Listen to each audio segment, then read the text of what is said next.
किसी गांव में एक बूढ़ा व्यक्ति अपने बेटे और बहू के साथ रहता था। परिवार सुखी संपन्न था। किसी तरह की कोई परेशानी नहीं थी। बूढ़ा बाप, जो किसी समय अच्छा खासा नौजवान था, आज बुढ़ापे से हार गया था। चलते समय लड़खड़ाता था। लाठी की जरूरत पड़ने लगी। चेहरा झुर्रियों से भर चुका था। बस अपना जीवन किसी तरह व्यतीत कर रहा था।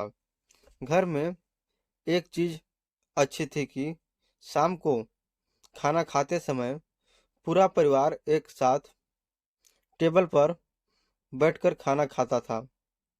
एक दिन ऐसे ही शाम को जब सारे लोग खाना खाने बैठे, बेटा ऑफिस से आया था। भूख ज्यादा थी। वो जल्दी से खाना खाने बैठ गया और साथ में बहू और एक बेटा भी खाने लगे। बूढ़े हाथ जैसे ही थाली उठाने को हुए, थाली हाथ से छिटक गई। थोड़ी दाल टेबल पे गिरी।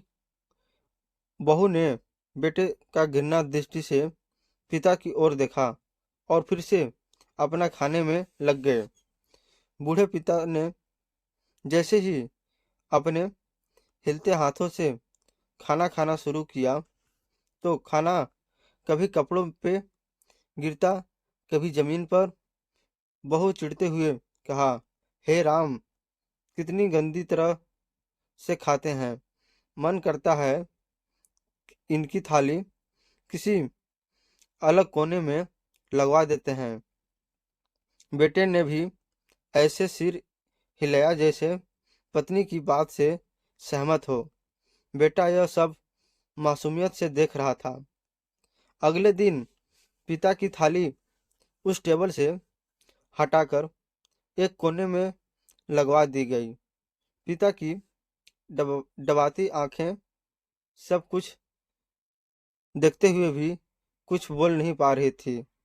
बूढ़ा पिता रोज की तरह खाना खाने लगे। खाना कभी इधर गिरता, कभी उधर। छोटा बच्चा अपना खाना छोड़कर लगातार अपने दादा की तरफ देख रहा था। माँ ने पूछा, क्या हुआ बेटे, तुम दादाजी की तरफ क्या देख रहे हो और खाना क्यों नहीं खा रहे हो? बच्चा बड़ी मासूमियत से बोला, माँ, मैं सीख रहा हूँ कि वृद्धों के साथ कैसे व्यवहार करना चाहिए। जब मैं बड़ा हो जाऊंगा और आप लोग बूढ़े हो जाओगे, तो मैं भी आपको इसी तरह कोने में खाना खिलाऊं करूंगा। बच्चे के मुंह से ऐसा सुनते ही बेटे और बहू दोनों कांप उठे।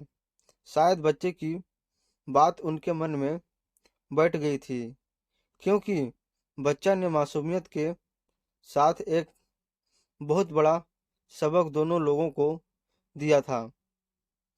बेटे ने जल्दी से आगे बढ़कर पिता को उठाया और वापस टेबल पे खाने के लिए बिठाया, और बहू भी भागकर पानी का गिलास लेकर आई कि पिता को कोई तकलीफ ना हो।